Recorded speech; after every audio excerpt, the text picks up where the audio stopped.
ফজরের 2 রাকাত সুন্নতের পরে একটি দোয়া 100 বার পড়লে পুরা দুনিয়া তার কাছে নত হবে ইনশাআল্লাহ। আল্লাহ পাক রব্বুল আলামিন দুনিয়া তার কাছে নত করে দিবেন। ফজরের নামাজের সময় বিশেষ করে আজানের পরে এবং ইকামতের আগে দোয়া করলে দোয়াটা কবুল করা হয়ে থাকে। নবী সাল্লাল্লাহু আলাইহি ওয়াসাল্লাম জানিয়ে দিয়েছেন, তিরমিজি শরীফের হাদিস, আদ-দুআউ লা ইউরাদ্দু বাইনাল আযানি ওয়াল ইকামা। আজান এবং ইকামতের মাঝখানে যে দোয়াটা করা হয় সেই দোয়াটা আল্লাহ তাআলা কবুল করেন। তবে বিশেষ করে ফজরের নামাজের সময় আপনি 2 রাকাত সুন্নতের পরে, ফরজের আগে আজান হয়ে গেছে, 2 রাকাত সুন্নত পড়েছেন। ফজরের নামাজ তো 4 রাকাত, তাই না? 2 রাকাত সুন্নত, 2 রাকাত ফরজ। 2 রাকাত সুন্নতের পরে এবং ফরজের আগে মধ্যবর্তী সময় 100 বার এই দোয়াটা পড়বেন। ইনশাআল্লাহ আল্লাহ পাক রব্বুল আলামিন দুনিয়াটা আপনার কাছে নত করে দিবেন। আপনি এই দোয়াটা 100 বার করার পরে আপনি আল্লাহর কাছে দোয়া করবেন, আল্লাহ পাক রব্বুল আলামিন আপনার দোয়াগুলো কবুল করবেন। আপনার সন্তান আপনার কথা শুনে না, আপনার মেয়ের বিয়ে হচ্ছে না, আপনার অভাব, আপনার বিপদ, যত ধরনের কষ্ট আছে, দুঃখ আছে, সব আকাঙ্ক্ষাগুলো আপনি আল্লাহর কাছে বলবেন, দেখবেন আল্লাহ তাআলা সব কিছু আপনার জন্য সহজ করে দিবেন। আল্লাহ পাক রব্বুল আলামিন যদি বান্দাকে বিপদ থেকে উদ্ধার করতে চান, তাহলে আল্লাহ পাক রব্বুল আলামিন তাকে বিপদ থেকে উদ্ধার করেন। দুনিয়ার কোনো শক্তি তাকে বিপদে ফেলতে পারে না। এজন্য এই দোয়াটা করার দরকার আছে না নাই?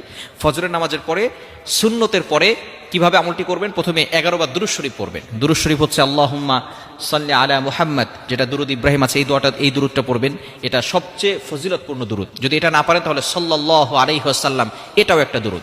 আপনি এটা 11 বার পড়বেন। পড়ার পরে এরপরে আপনি 100 বার এই দোয়াটা পড়বেন, সুবহানাল্লাহি ওয়ালহামদুলিল্লাহি ওয়ালা ইলাহা ইল্লাল্লাহু আল্লাহু আকবার ওয়ালা হাওলা ওয়ালা কুওয়াতা ইল্লা বিল্লাহিল আলিয়্যিল আযীম। 100 বার পড়বেন। এগুলো আমরা সকলে পারি না? সুবহানাল্লাহ, আলহামদুলিল্লাহ, লা ইলাহা ইল্লাল্লাহ, আল্লাহু আকবার। এগুলো, এই জিকির তো আমরা সকলেই পারি। এরপরে হচ্ছে লা হাওলা ওয়ালা কুওয়াতা ইল্লা বিল্লাহিল আলিয়্যিল আযীম। একেবারে পরিচিত, সকলের কাছে পরিচিত, একেবারে সহজ যে বাক্যগুলো আছে, সবচেয়ে সহজ এবং আল্লাহ তাআলার কাছে প্রিয় বাক্যই হচ্ছে 4টি বাক্য, সুবহানাল্লাহ, আলহামদুলিল্লাহ, লা ইলাহা ইল্লাল্লাহ, আল্লাহু আকবার। এই 4টি বাক্য হচ্ছে আল্লাহ তাআলার কাছে সবচেয়ে প্রিয় বাক্য। সুতরাং আপনি ফজরের সুন্নতের পরে 11 বার দুরূদ শরীফ পড়বেন। এরপরে আপনি এই দোয়াটা পড়বেন, সুবহানাল্লাহি ওয়ালহামদুলিল্লাহি ওয়ালা ইলাহা ইল্লাল্লাহু আল্লাহু আকবার ওয়ালা হাওলা ওয়ালা কুওয়াতা ইল্লা বিল্লাহিল আলিয়্যিল আযীম। 100 বার পড়ার পরে এরপরে আপনি আল্লাহর কাছে আরো 11 বার দুরূদ শরীফ পড়ে আল্লাহর কাছে দোয়া করবেন। আল্লাহ পাক রব্বুল আলামিন অবশ্যই আপনার দোয়াগুলো কবুল করবেন। আপনার যত আকাঙ্ক্ষা আছে, আপনার যত চাহিদা আছে, সবকিছু আল্লাহ তাআলা পূরণ করবেন। অন্য একটি হাদিসের ভিতরে, হাদিসে কুদসির ভিতরে আল্লাহ পাক রব্বুল আলামিন নিজে জানিয়ে দিয়েছেন, মাল্লাহুল মাওলা ফালাহুল কুল।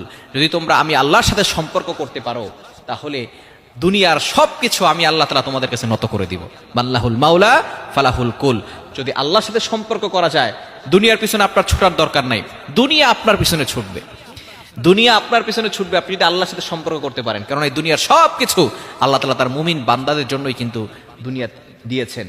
এই মাখলুকাত, এই সব কিছু সেবা করার জন্য এবং মাখলুকাতদেরকে আল্লাহ পাক রব্বুল আলামিন যাতে করে মানব জাতির সর্বশ্রেষ্ঠ বানিয়েছেন এবং তাদেরকে উপকার করার জন্যই কিন্তু তাদেরকে পাঠিয়েছেন। সুতরাং দুনিয়ার সব কিছু আপনার কাছে নত হয়ে যাবে যদি আপনি আমলটি করতে পারেন। এজন্য বেশি বেশি করে আমল করা যাবে তো ইনশাআল্লাহ। আল্লাহ তাআলা আমাদের সকলকে এই আমলটি করার তৌফিক দান করেন।